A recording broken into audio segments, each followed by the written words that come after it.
ex-ambassadeur rwandais Oyazalaki na Congo. La mauvaise nouvelle vient de tomber pour Vincent Karega. Oyazali proche ya Kagame. Oyazali pion ya Kagame. Oyazali bras droit ya Kagame. Oyazali lisu ya Kagame. Oyazali mwana bitina ya Kagame pona keno kosala ba crime ba assassinat. Nini ekomeli Vincent Karega. Qu'est-ce qui se passe au juste? La fin du régime de Paul Kagame ezo ya malembe. Le pouvoir du président Paul Kagame va vers son déclin. Vous devez le savoir que Vincent Karega, c'est l'homme que Paul Kagame a utilisé dans beaucoup des opérations. Vincent Karega. Paul Kagame a utilisé na ba opération ebele. Tozo meke mpe ko détailler, comme ko détailler elongo na bino. Ok, mbote na bino nyoko bozola na biso de partout.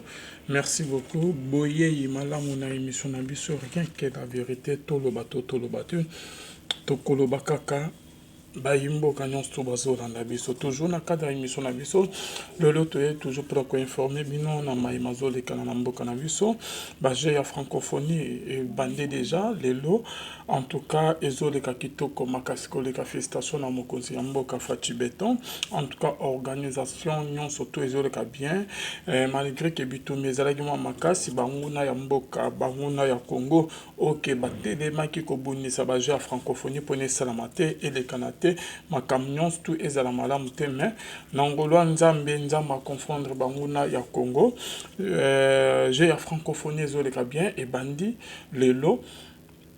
En tout cas, bisika nyon surtout ezali bien ba stade babongisi netike stade ya Tata Raphaël OK ancien régime ya Kabila basalaki plus de 18 ans batikala obongisa stade te Tata Raphaël ni église catholique ezalaki salité esika ya ba solo ya ba masuba ya ba kaka ya ba sheke okoki kolekana wana te solo ni komela mai na kati ya stade ya Tata Raphaël mais félicitations na mokonzi mboka Félix Antoine Tshisekedi na musala kitoko asali en tout cas stade ezongisi comme on dirait net ba stade ya ba poto quoi en tout cas félicitations abongisi tous les deux stades Tata Raphaël stade de Martyrs en tout cas nyon surtout ezole ka malam ko le ka félicitations pe bonne chance na ba onions tout bazo beta baje oyo ya francophonie. Merci na bande onions tout bazo landa biso. Merci na ba o ba benga biso ba soutenir biso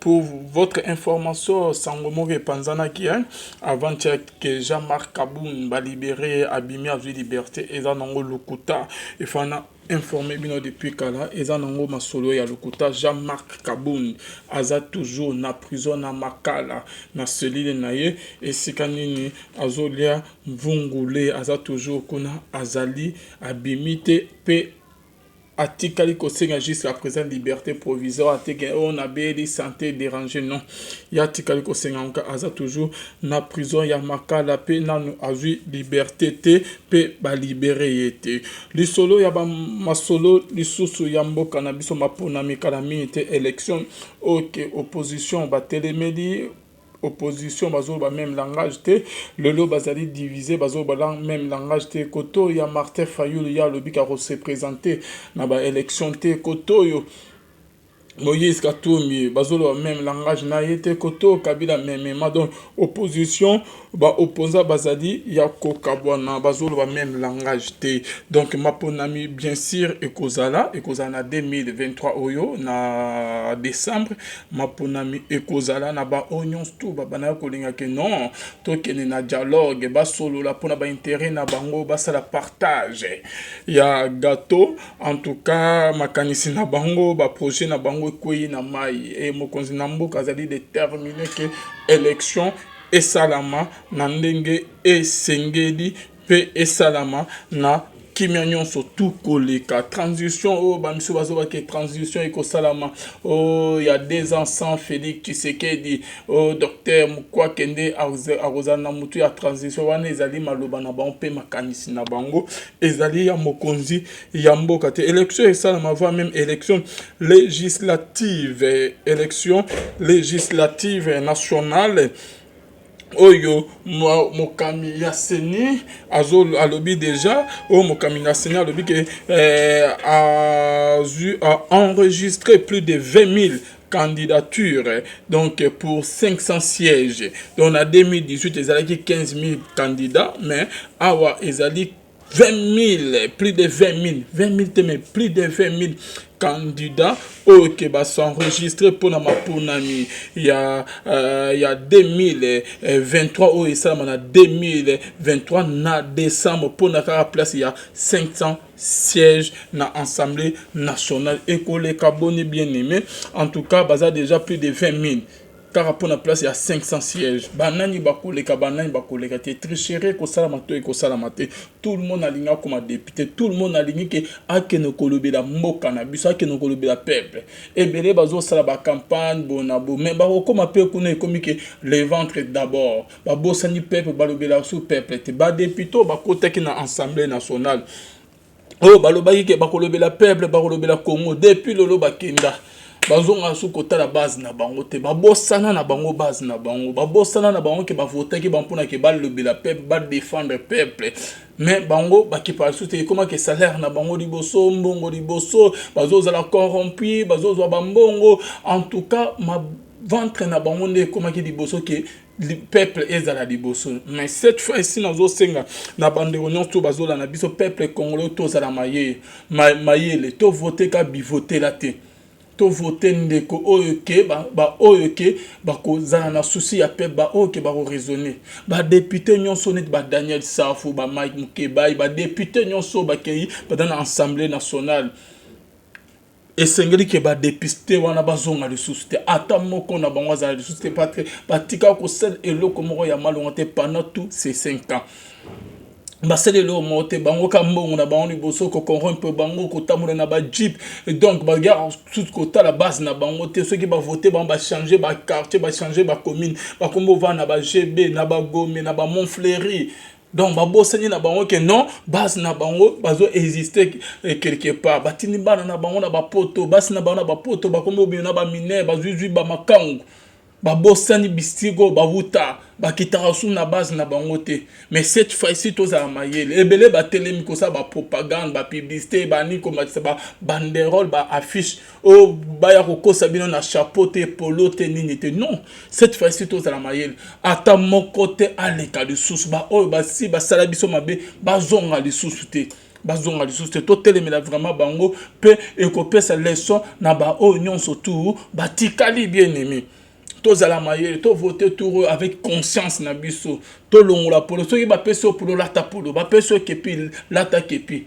ba peso mbongo lia eza mbongo ya biso bana Congo e wuti na trésor public e wuti na caisse à l'état lia me ko voter bango te ko voter bango te ko teka mboka na hotel likola $20 likola 10 000 francs likola 5 000 francs ne to sala ki na série ya Kabila to voter ki ba député ya série ya Kabila to voter Kabila père de FCC likolo ke bazo Kabila biso ba mbongo bani mais to détruire vie na biso mobima peuple congolais cette fois ici to zoa conscience to voter bi voter la te total na nyongo to esengeli to voter total na nyongo esengeli ka zo mériter ka ko na assemblée nationale total nani.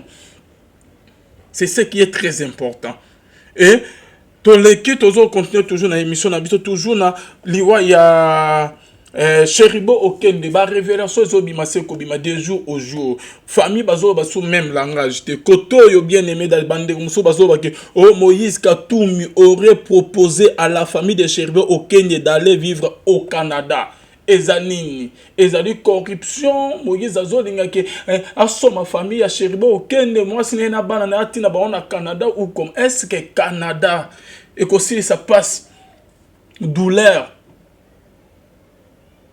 ya ba famille Okende bazanango est-ce que Canada est ko remplacer Cheribo Okende est-ce que Canada est ko soma bombo ya Cheribo Okende non Ce qui vraiment est absolu, tout le monde en est que corruption. N'attend bien en condition, Moïse Katumbi aurait proposé à la famille de Cheribo Okende d'aller vivre au Canada. Qu'est-ce qui se cache derrière cette proposition de Moïse Katumbi? Et là, on est les Batam. Est-ce que vous avez que moi, si na bana banima que vivre au Canada, bah comme au Tchad, on pression libana que beaucoup me relèvent ma comme contre régime est en place. Beaucoup me relèvent comme que régime est en place. Il y a Félix Tshisekedi qui si maya liwa ya mobali na biso papa na biso ou comment? Qu'est-ce qui se cache derrière proposition ya Moïse Katumbi? Est-ce que famille bandimito bandimi en côté? Et pourquoi Moïse Katumbi tant aye awa na Congo na Kinshasa plutôt atana na Lubumbashi ayaki na Kinshasa tant ayoki sangoke moko ya ba travailleurs na proche na Kufi. Moïse, on n'a pas compris Moïse Katumbi aye na Kinshasa asali makambo net pressé asimi koto te bona bo ileke panique n'était pas posé. Azala qui posait tata toujours likolo et azongi na lombango bien aimé na Lubumbashi alors que nan ke bakundaki Cheribo Okende te corneza na mort na basali ba enquête te bona boy. Moïse a komi ko senga ke azwa na Lubumbashi. Kout balobaki ke moko tabima na ville à Kinshasa. Bon mona ngine akima ki sima ya Monisco pona ke babimisa ye. Azongi na Lubumbashi na lombango na nini. Cheribe bakundiye te corne na moko sala ba mes on dirait que basi bakundiye mais corneza na kati na moko. Bon mona kibino moko Bamakamezo s'est passé. L'assassinat de Cheribo Okende, c'est un plan qui était préparé en Belgique pour déstabiliser le Congo. Balobi que l'assassinat de Cheribo, voilà, c'est son nom, Ndeko Eliezer Tambwe. L'assassinat de Cheribo Okende, c'était un plan qui était préparé en Belgique pour déstabiliser le Congo. Et ça qui est déjà bien préparé en Belgique. Na ba oyo bazomi benga ke bazolinga peuple Congo bazolinga mboka Congo ba opposant ya awa balinga ba déstabiliser mboka Congo. Et famille de Cheribo Okende a contesté les résultats au que cour de cassation a pesaki. Famille ya Cheribo Okende ba telemela ba contestant na idikansini na ideni parce que président Cour de cassation. Après avoir fait ça, enquête et pas la police scientifique. Ne balobi que l'issasio masasio et côté qui nan autres ya Cheribo Okende et outi na mundu qui a garde du corps na ye. Parce que garde du corps ya Cheribo Okende atika ki mundu qui na kati ya mutuka ndenge ye moko alobaki. Garde du corps alobi ke tamba enleva ki Cheribo Okende bakendaki na ayeba place akendaki te pe mundu ki na ye zalaki na kati ya voiture ndenge garde du corps alobaki. Et la police scientifique baye bazo sa enquête na bango balobi ke masaso ekoti na ndoto ya Cheribo Okende euti na mundu ki na ye. Mais on n'a pas compris la réaction de la famille de Cheribo Okende. Ils ont contesté les résultats au que cour de cassation a pesaki. Et pourquoi? Mais procureur a katili kamute, enquête est en cours. Procureur a tika ko pesa conclusion te ya likam. A lobika que la police scientifique et lobby que sali ba enquête. Mais on n'a pas compris la famille de Cheribo Okende réaction basali. Ni nezo batama. Comment okene na ngamu ya Moïse Katumbi ya ensemble de Moïse Katumbi ou comment? Comment okene na ngamu ya bomi Cheribo Okende ou comment? Parce qu'on ne comprend rien jusqu'à présent. Est-ce que comment otini katinika ba on va changer langage ou comment? Bozala mayele makila ya Cheribo Okende za makasi e comme ma bande ko ebele ba o ke badana simana e ya liwana e. Boninga ko mikotisa na ba makambo boyebi te. Boninga pe ko lana ba conseil ba malobo bazo memela bino te bazo kosa bino bozala très prudent. Makila ya papa na bino ya mobali na bino ya na bino ndeko na bino eko gango eko se venger. Ba onion stu ba yebi liwana ye ba ko kende. Bo mikotisa na plan ya banguna te. Bozala trop prudent. Famille baza na droit ya koboya mais ko innocenté garde du corps te. Pourquoi on a droit à Robo que maloba que procureur à lobby, soit que la police scientifique à lobby. Pourquoi tellement ils ont droit à non. Mais bon innocenté garde du corps te. Ndenge ba Francis Kalomo bazo sala. Ndenge bande comme sous côté ya la muka de Moïse Katumbi bazo innocenté garde du corps te. Et pourquoi bozo zo panique innocenté garde du corps? Que yendete. C'est que boyebi di kamomo katwana ou comment. Et voir même avocat ya famille aboya ki. Aboyi alobi ge garde na ye akoki kobeta masasité na corps ya Cheribo Okende. Bino boyebi tant avocat zo ba ke garde na ko beta Cheribo Okende masasité. Boyebi combien de personnes qui ont été trahies par leurs proches. Ceux qui kende komo balingi basala ye mabe bakolukaka oyo aza proche na nzinga na ye.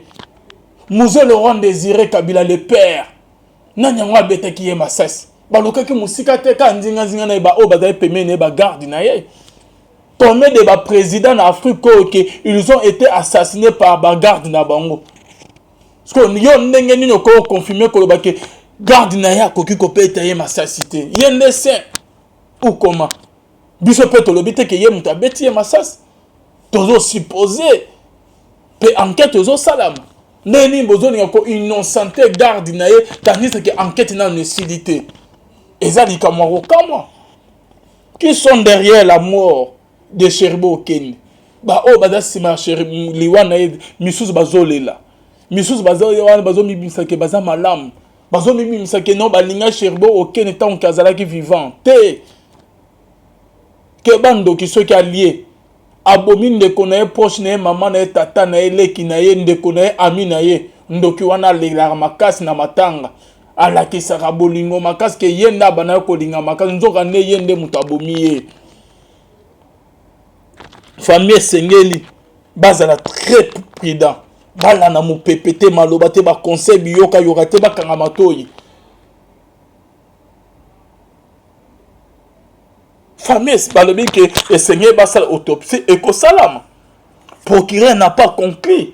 À l'obika juste au Kenin et l'obaki, enquête et silité. Après cette conclusion, sur la mort de Cheribo Okende. Ça enquête, et selon les enquêtes de la police scientifique, baye balandela ki, bamakamunyon sowana. Balobike, Lisa si massa soeza na nzoto ya Cheribe et uti na mundu ki na famille bozo telemela pourquoi bino bozo sa enquête la police scientifique nde ba landeli ba lobi ba conclure eza musala na bango par rapport à voyage que Moïse Katumbi aurait proposé à la famille de Cheribo Okende d'aller vivre au Canada. Tobenga onini Moïse Katumbi tente de corrompre la famille de Cheribo Okende ou comment? Moi, si ya Cheribo Okende adnimi proposition ya Moïse Katumbi ya Okende revivre na Canada na bande, to andimi yango te. Makambo ezo koma mabe. Bozala toujours to pesa la police na biso confiance, la vraie justice vient de Dieu.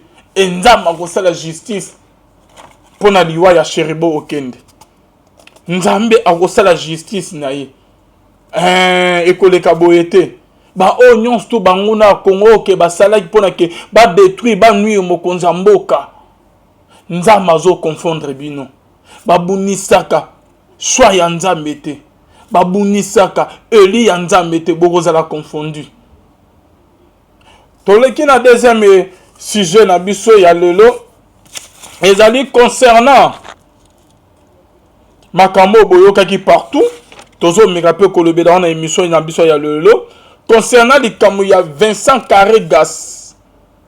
Vincent Carregas oyoke baboyaki ye na Belgique baboyeko yamba ye baboyiki azala net ke ambassadeur kuna na Belgique.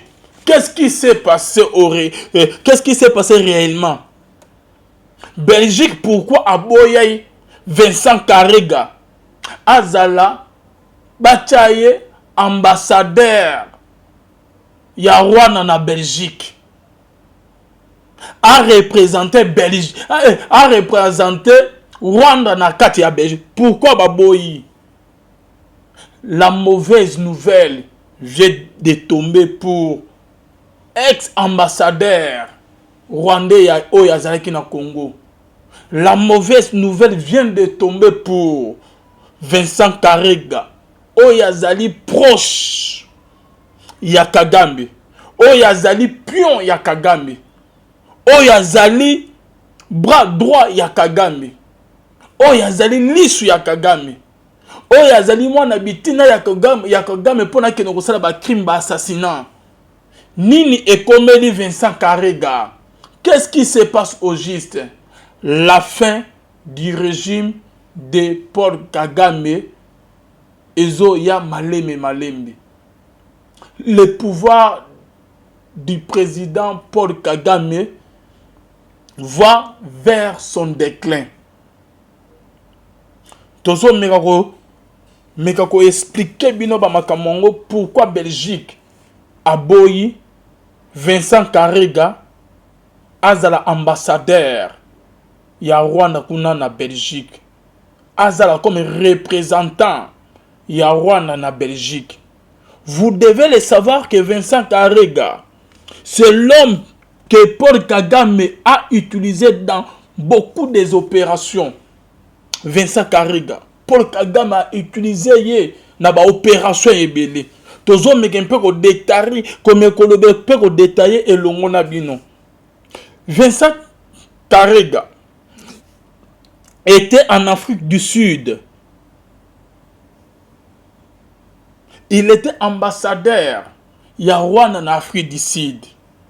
Et tant que en Afrique du Sud, Bandeko Bozo Landanga, il y avait un homme que vous connaissez bien, un opposant rwandais, un opposant de Paul Kagame, Patrick Karegeya. Oyazalaki opposé à Kagame tellement que Kagame bango lukaki aboma akimaki akenaki kovana en Afrique du Sud.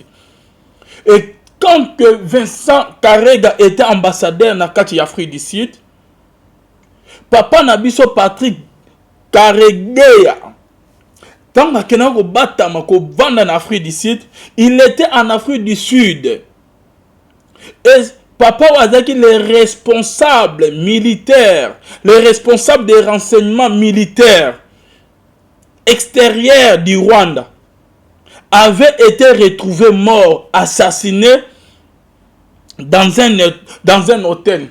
C'était quand le 1er janvier 2014 en Afrique du Sud. Voilà, tozo koba toujours na émission na biso. Donc Patrick Karegeya, les responsables des renseignements militaires extérieurs du Rwanda, avaient été retrouvés morts, assassinés dans un hôtel le 1er janvier 2014 en Afrique du Sud. Nanyango abomaki Patrick Oyo azalaka responsable, responsable des renseignements militaires extérieurs du Rwanda, oya yaki kokoma opposant ya Paul Kagame. Akimaki Rwanda kenaki kovanda na Afrique du Sud.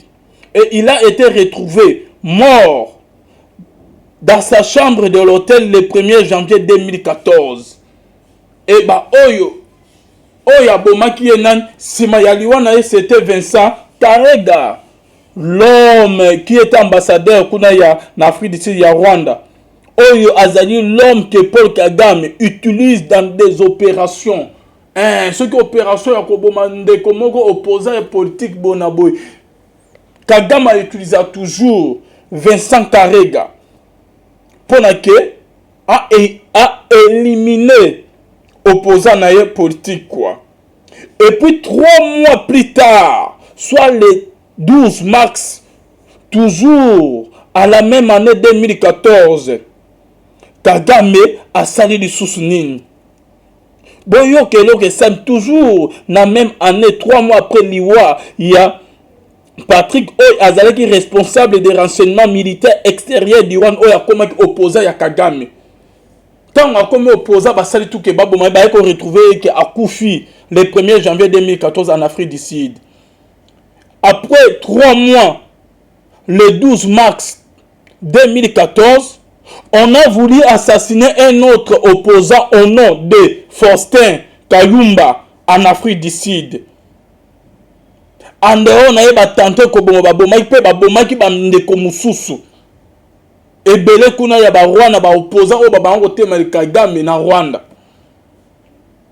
Quand le deuxième assassinat est intervenu babomi ndeko mususu, est intervenu na kati ya Rwanda. Et le gouvernement sud-africain avait pris une décision très dure envers le Rwanda. Il a expulsé tous les diplomates et il a lancé un avertissement à Paul Kagame. Si un autre opposant est touché ici sur le sol sud-africain, bakebisaki bapesaki avertissement que ekozala mabe makasi na sol ya Rwanda ke ba sud-africain ba se venger. Gouvernement sud-africain ba monaki on bien te bandeko bazoya ko batama epa na bango. Ba kimiliwa na mboka na bango bazoya na Afrique du Sud et na Afrique du Sud on bazobomo bango avec toute facilité. Bazobomo bango avec toute facilité. C'est comme si que bandeko musu ba comment ko raisonner ko boule que non gouvernement sud-africain et comme ko coopérer na Paul Kagame pour que ba éliminer ba opposants rwandais. Ba assassiner les Kakimingi. Il y a un gouvernement sud-africain a eu une décision. Il y a un benana. Il y a un expulser tous les diplomates et a lancé avertissement à Paul Kagame. Et depuis ce jour-là, Paul Kagame avait retiré tous ses hommes. Ok, atinaki na Afrique du Sud. Ok, atinaki na Afrique du Sud. Keba ke ne koboma, keba ke osala baninga mabe. Ok, achaki déjà en Afrique du Sud, que tema yeba ke ba opposant ming, bazo ke ne bamboka mususu, bazo ke ne ka na Afrique du Sud, ko bata makova en Afrique du Sud. Et Paul Kagame pe achaki bureau na ye wana ya ba assassin. Po baboma bango. À la tête était Vincent Karega, oyo azalaki neti ke ambassadeur rwandais, oyo ke na kati ya Afrique du Sud. Et Afrique du Sud a eu des décisions bimisi bango nyonso tout. Et après cela, attends abimisi bango nyonso tout, ayepe ko bimisa lisusu. Kolongola, Vincent Karega, il a été chassé. Na Afrique du Sud, ezaka na mboka na biso Congo ndete ke babengana ye. Vincent Karega a été chassé, expulsé en Afrique du Sud. Parce que Paul Kagame a utilisé mingi pour la Koboma, opposé en Afrique du Sud. Et pendant ce temps-là, c'est Vincent Karega qui représentait Rwanda là-bas. Il était ambassadeur. Il était ambassadeur. Il a été chassé et arrivé en Kinshasa après avoir causé la chasse en Afrique du Sud. Vincent Karega est à Kinshasa. Tant babengani ekuna Paul Kagame atinye na Kinshasa. Et arrivé à Kinshasa a comme orgueilleux, qu'on tweeter, qu'on critiquer le gouvernement, qu'on provoquer les Congolais, qu'on le n'importe quoi. Guerre de continent ba M23, ba luki moyen nyons tout et pas mokozambo fati béton, ba négocier ba bomalikamo et les kamalam. Mais bango ba linga kité. Président luki na bande nyons tout solution ezate. Et lorsque ba yé ba M23 ba yoko ville moko na Rwanda. Et ba M23 ba Rwandais ba yoko ville na biso moko na Congo kuna na Est.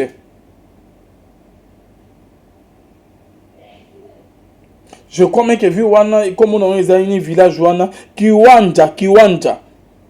Et là le gouvernement congolais a dit non. Il a chassé Vincent Karega sous Nambo Kanabiso. Azongaka et pas na bon parce que trop c'est trop. Regardez l'arrogance du Rwanda dans les après avoir que babengani awa, quelques années ou quelques temps après, Rwanda a eu décision que a nommé Vincent Karega comme ambassadeur na kati ya Belgique. Et quand on a nommé Yekuna, normalement na kati ya Belgique na ba pays nyonso na coutume ou dans les conditions de diplomatie, quand vous voulez nommer quelqu'un dans un autre pays comme ambassadeur, vous devez d'abord appeler les pays, ces pays-là, pour que vous informer, que non, on veut nommer ce monsieur. Quel est votre avis? Ceux qui sont lignes, oui, to lignes est bon nommer. Ceux qui peuvent que oui, non, beaucoup nommer ou bon changer.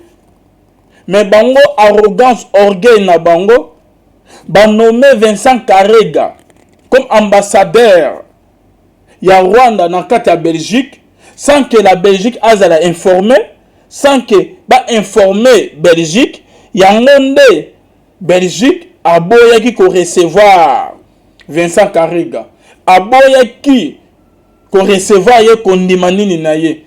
En dehors ya refus à Belgique, avant que refus à Belgique a boya Vincent Karega quand aye kuna na Belgique ba mona ki ngo quelque d'autre avant ni pendant quelques mois. Et Belgique a joué qui ba pression na ba opposant Rwanda OK bazawa parce que ba Rwanda na Belgique baza mingi baza ba taximen plupart baza mingi bazo travailler kuna ba kimamboka na bango. Et le Rwanda a fait arrogance orgueil naye de pouvoir nommer Vincent Karega à la télévision publique. Même la Belgique a été surpris. Il y a comment que ba nommer un nouveau ambassadeur, mais biso toza informé te, ba ye biso elote, ba nommer Karaboy.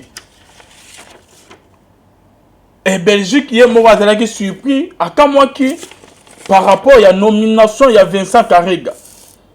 Et quand Vincent Karega est arrivé en Belgique depuis le mois de mars, les opposants rwandais et quelques groupes de pression congolaise, société civile, ils ont dit au gouvernement belge, si vous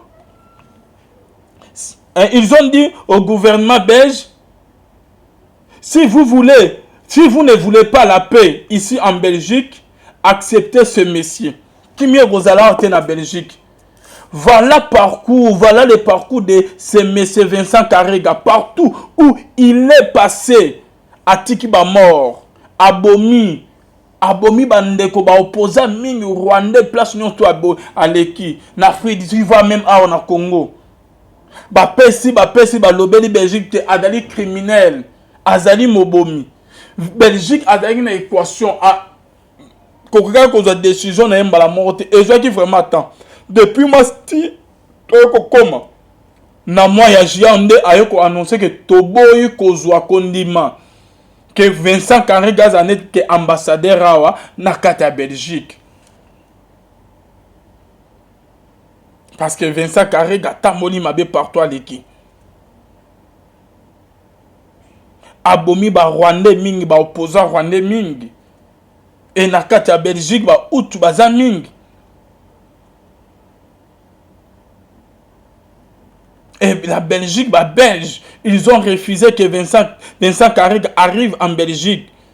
Et la Belgique a fait 5 mois avant de prendre une décision. Et ça qui coup dire pour Nabango. Mais finalement, de mars à juillet, il y a une décision.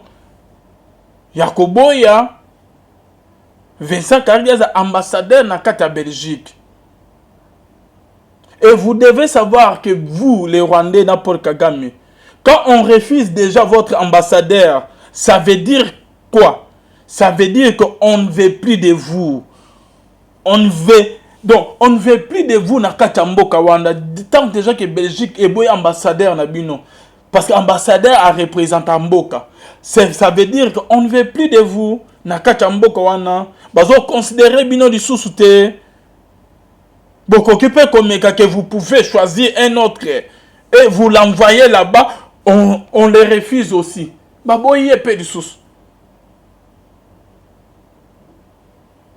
En tout cas, Nzamba asunga bandiro na biso bazola na biso de partout.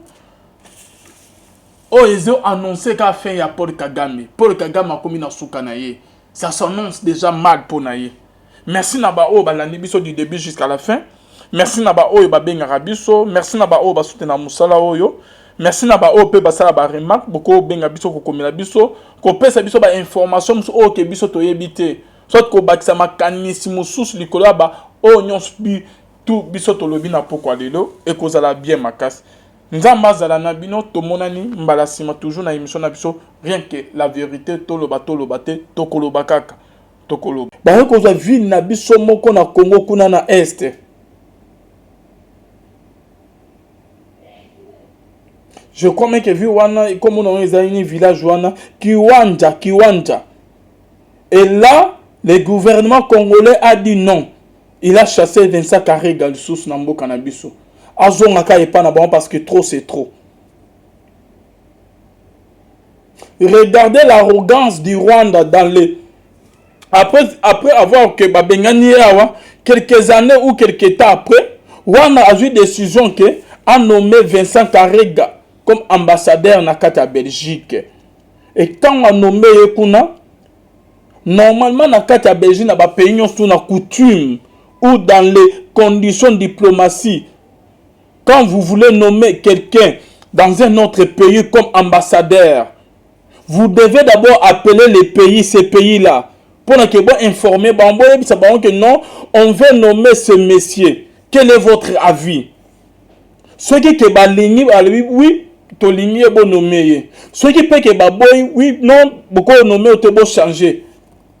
Mais bango arrogance, orgueil na bango, nommer Vincent Karega comme ambassadeur il y a Rwanda dans la Belgique sans que la Belgique a informé, sans que ba informer Belgique, il y a monde Belgique a boya qui ko recevoir Vincent Karega, a boya qui ko recevoir ye kondimanini na ye. Ando ya refi à Belgique avant que refi à Belgique a boya Vincent Karega quand aye kuna na Belgique ba mona ki ngo pe droit avant ni pendant quelques mois. Et Belgique a joué qui ba pression na ba opposant Rwanda OK bazawa parce que ba Rwanda na Belgique bazami baza ba taximen plupart bazami bazo travailler kuna ba kimamboka na bango. Et le Rwanda a fait arrogance orgueil na ye de pouvoir nommer Vincent Karega à la télévision publique. Même la Belgique a été surpris. Il y a comment que va nommer un nouveau ambassadeur, mais biso toza informé te, ba yebiso biso elote, ba nommer Karaboui. Et Belgique y est mauvais qui surpris à quand moi qui par rapport à la nomination il y a Vincent Karega. Et quand Vincent Karega est arrivé en Belgique depuis le mois de mars, les opposants rwandais et quelques groupes de pression congolaise, société civile, ils ont dit au gouvernement belge, si vous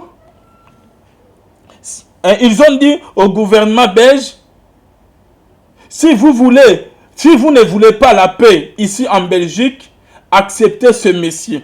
Qui mieux vous allez en Belgique? Voilà le parcours de ce monsieur Vincent Karega. Partout où il est passé, à Tikiba mort, Abomi bandeko ba opposant mingi Rwanda place nyonso à l'eki na Afrique du Sud même à Congo.